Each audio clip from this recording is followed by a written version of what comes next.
Okay. अच्छा वकास, मैं इसमें ये भी ऐड करना चाहता हूँ, आपका वो जो एक क्लिप बड़ा और एक पॉडकास्ट बड़ा वायरल हुआ था जो कि पड़ोसी मुल्क तक पहुँचा, उसका भी बैकग्राउंड बताएं, आपने उसमें क्या एक्सप्लेन किया था और वहाँ पर क्या उन्होंने परसीव किया, और फिर उसको बहुत से लोगों की राय ये है कि जो फिल्म बनी वो कहीं ना कहीं आपका भी आइडिया था और स्टोरी बैक में भी।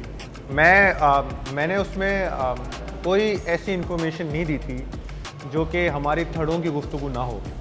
यानी ये वो एक्सपीरियंसेस थे जो कि लियारी में लोगों ने देखे और बर्दाश्त किए। जो सबसे अहम बात थी जिसकी वजह से वो क्लिप बहुत वायरल हुआ, वो था the way the violence happened.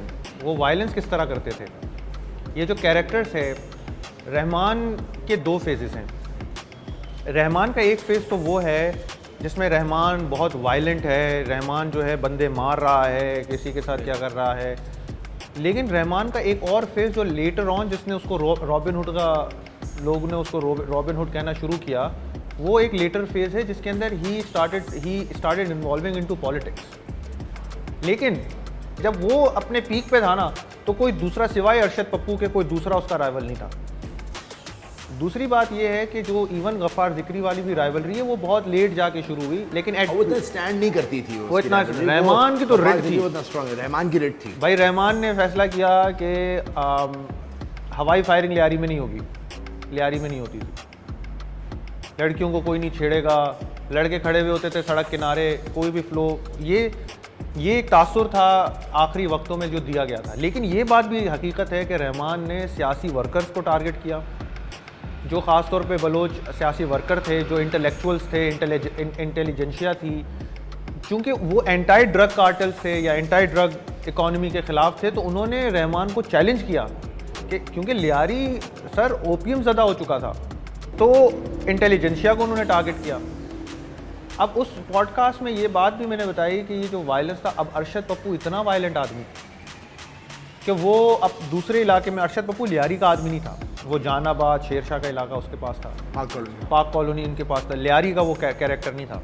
लेकिन वो क्या लियारी में इसलिए इन्वॉल्व है क्योंकि वो लियारी गैंग वॉर का राइवल था बलोच, वायलेंट तरीन आदमी। लेकिन इसमें एक नुआंस की बात ये है कि आप जिस इलाके में हैं, उस इलाके में आपके लिए सबसे अच्छा आदमी वो है जो इस इलाके का बदमाश है। देखिए एक वजह और भी है, जैसे अरशद पप्पू को कहते हैं जहानाबाद वाले कि हमारा मसीहा था। देखिए ये जितने भी, मैं आपको ये वाजे कर दूं कि ये जितने भी ये गैंगस्टर्स हैं, ये कहीं ना कहीं किसी न किसी के लिए रॉबिन हुड होते हैं। लियारी की डायनामिक्स समझिए आप, यहाँ पे बहुत ज़्यादा गुर्बत बहुत थी, लोगों के पास एक क्या कहते हैं, अगर हम कहें कि मज़दूर तबका की एक बहुत बड़ी तादाद यहाँ की रिहायशी थी।